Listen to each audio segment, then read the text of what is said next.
Ассалаумағалейкум арма әлеумет. Сіздермен бірге ауыл және ғылым арнасы.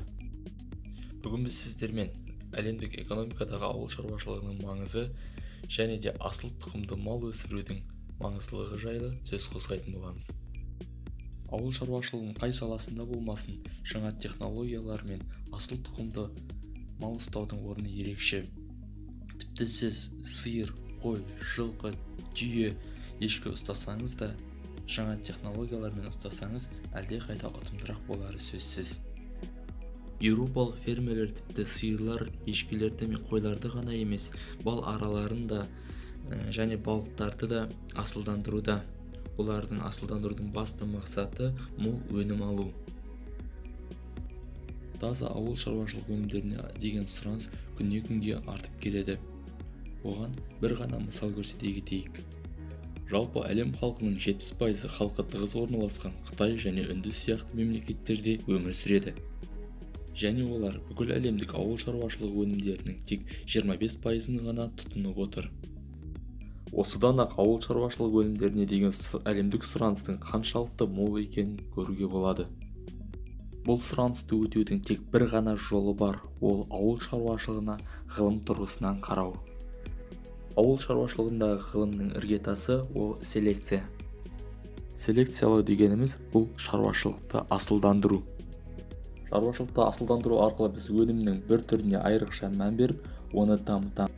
Шаруашылықты не үшін асылдандырамыз? Біріншіден, мол өнім алу. Жоғарыда айтылып кеткендей, көп сүт, көп ет, көп жүн алу үшін.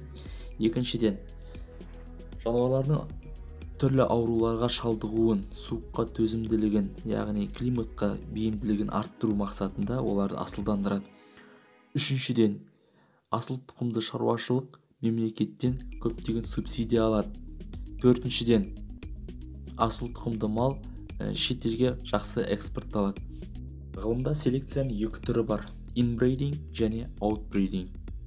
Яғни ішкі, out сыртқы. Ішкі селекция және сыртқы селекция.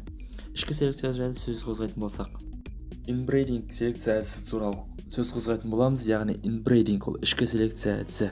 Бұл екі туыстас тұқымды бір-біріне қосу, яғни көптұрыстар. Бұл жерде сиырды келтірген ағалы әпкелі екеуін қосып, бұлардан тұқым алу. Бұлардың қандай да бір баласы жарамсыз болып табылады.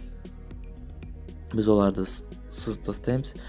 Мұндай жарамсыз тұқымдар әрине шығын болып есептелгенмен де 5-ші, 4-ші, 6-ші, 7-ші атасынан кейін қан мүлдем тазарады. Яғни таза жаңа қанды тұқым пайда болады. 7 атадан кейін қан тазарып, мүлдем жаңа тұқым шығатын қазақ халқы ежелден ақ білсе керек. Оған дәлел 7 атаға дейін қыз алысып, қыз беріспейтін тектілігіміз. Енді біз селекцияның келесі бір түрі outbreeding туралы айтатын боламыз, яғни сыртқы селекция. Бұл өнімділігі жағынан бір-біріне мүлдем ұқсамайтын екі түрлі тұқымды қосып жаңа тұқым алу. Басты шарты 7 атаға толған таза тұқымды екеуін бір-біріне қосу. Бұл өте қиын түрде жүзеге асырылатын селекцияның түрі. Сыртқы селекция өз ішінде 3 ірі топқа бөлінеді. Бірінші түрі ол outcrossing. Яғни екі түрлі тұқымды бір-біріне қосу.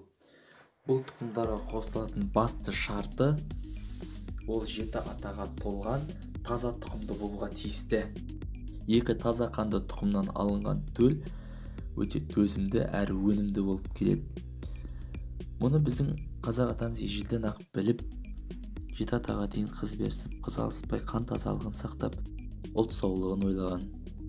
Outbreedingтің тағы бір ерекшелігі ол екі түрлі жануарларға да қолданыла береді.